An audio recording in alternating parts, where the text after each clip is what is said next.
Hello student, आज की video में देखेंगे पाइथागोरस प्रमेय का विलोम, जिसका स्टेटमेंट है यानी इसका कथन है कि यदि किसी त्रिभुज में एक भुजा का वर्ग उसकी अन्य दोनों भुजाओं के वर्गों के योग के बराबर हो तो पहली भुजा के सामने का कोण समकोण होता है।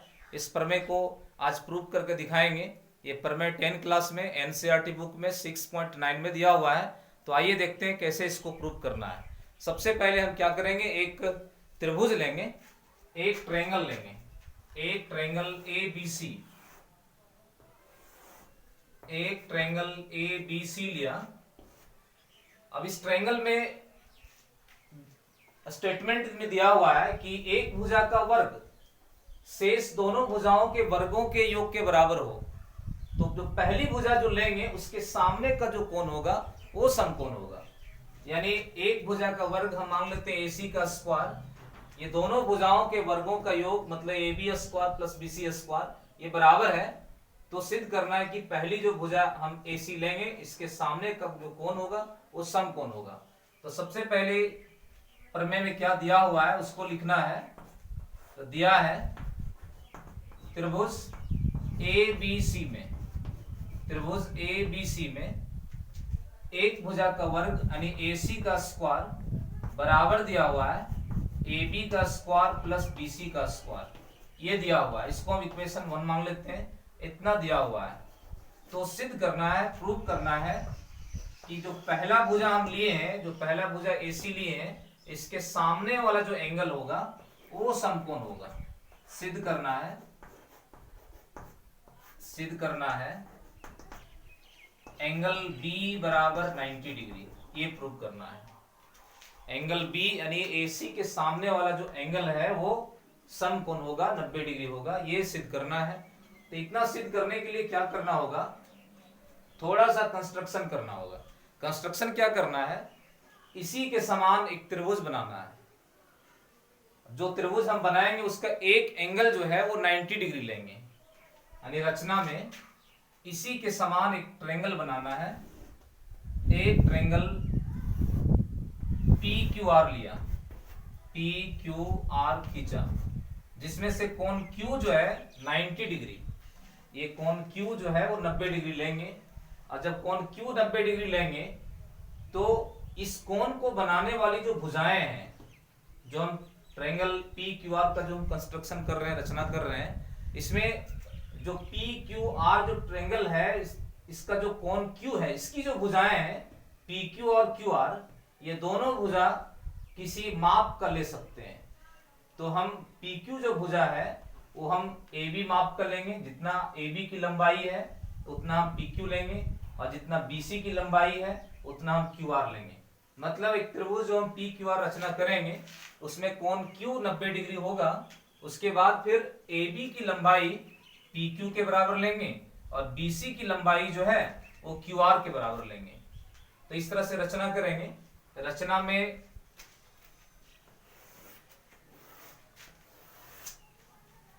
रचना क्या करना है, एक ट्रायंगल पी क्यू आर लेना है, यानी ट्रायंगल पी क्यू आर खींचा,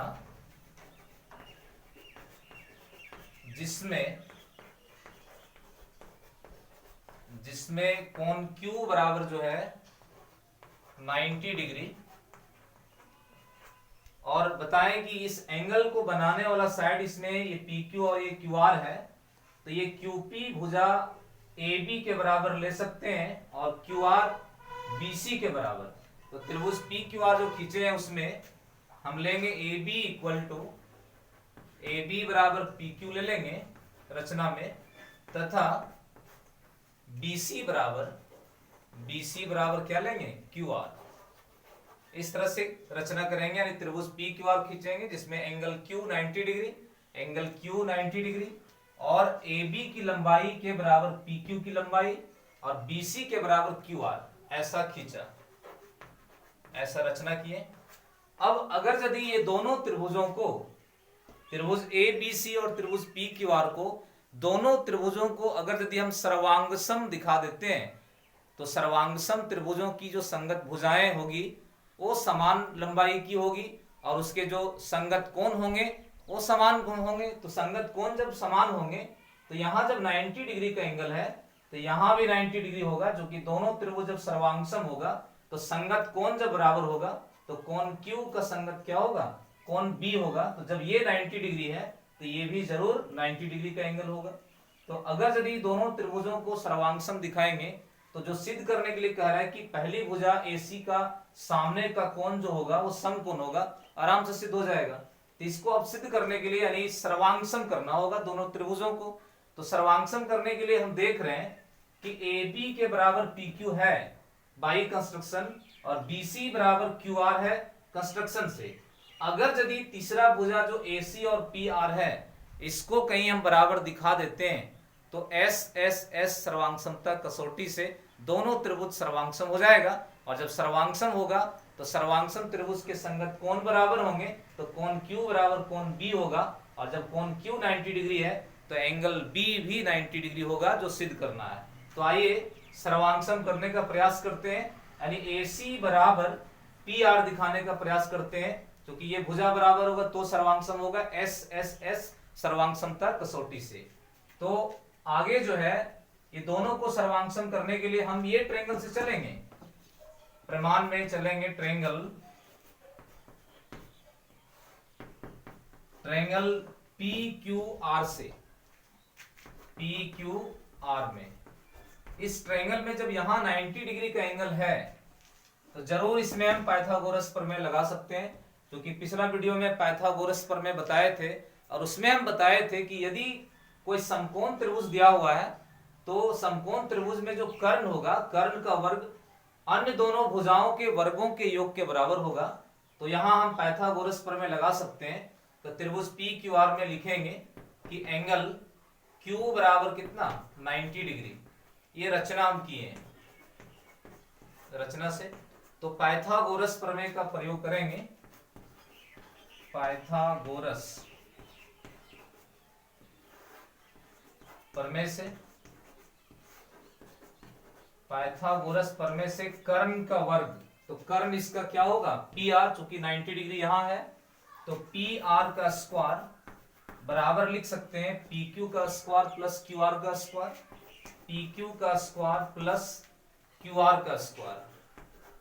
तो ये पाइथागोरस प्रमेय से ये समकोण त्रिभुज में हम इतना ये लिखें PR स्क्वायर बराबर PQ square plus QR square. अब क्या करना है इसमें, कंस्ट्रक्शन में हमने क्या किया था, AB बराबर PQ लिया था।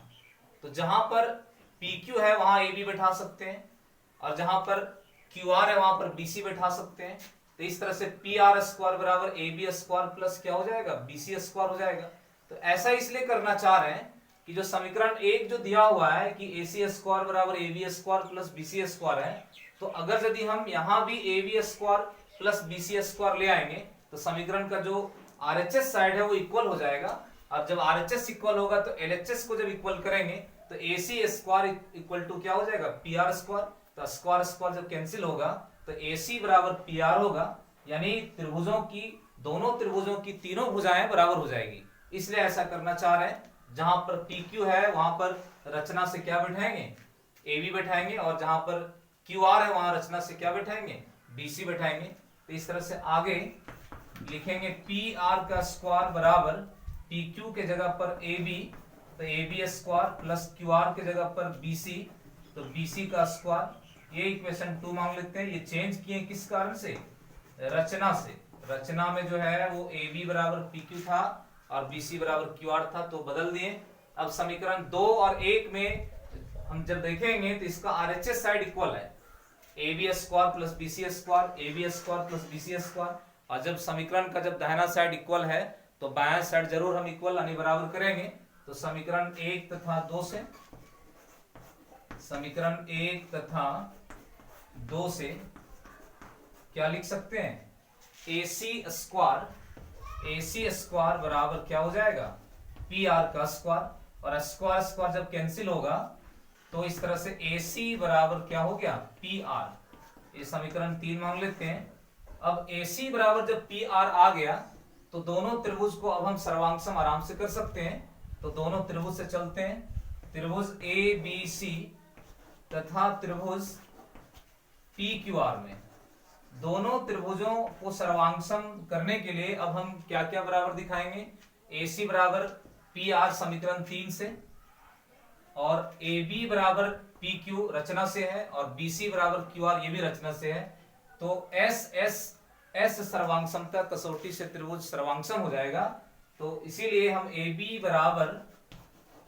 बराबर लिखेंगे PQ, और उसके बाद फिर BC बराबर लिखेंगे QR। ये किस कारण से? रचना से। उसके बाद समीकरण 4 से हमने क्या दिखाया, समीकरण 3 से हमने क्या दिखाया था? AC बराबर PR समीकरण 3 से। तो दोनों त्रिभुजों में जब तीनों भुजा बराबर हो गया तो त्रिभुज क्या हो जाएगा? सर्वांगसम। यानी त्रिभुज ABC सर्वांगसम होगा त्रिभुज PQR। कसौटी कौन सा? S सर्वांगसमता कसौटी से सर्वांगसम हो गया। और सर्वांगसम त्रिभुजों के संगत कोण बराबर होते हैं। तो कोण Q का संगत क्या बनेगा? कोण Q का संगत B बनेगा। तो कोण B बराबर लिखेंगे कोण Q CPCT से, यानी सर्वांगसम त्रिभुज के संगत भाग से। लेकिन कोण Q रचना से 90 डिग्री लिए थे, तो यहाँ पर 90 डिग्री का एंगल बैठाएंगे तो एंगल B इक्वल टू क्या हो जाएगा? 90 डिग्री। तो जब एंगल B 90 डिग्री आया तो इसका मतलब है कि जो पहला जो भुजा हम लिए थे AC, इसके सामने का कोण क्या आया? समकोण आया। इस तरह से हम पाइथागोरस प्रमेय के विलोम को प्रूव कर सकते हैं। यानी यदि कोई त्रिभुज में एक भुजा का वर्ग दिया हुआ है और शेष दोनों भुजाओं के वर्गों के योग के बराबर है, तो जो पहली भुजा हम लेंगे उसके सामने का कोण समकोण होगा।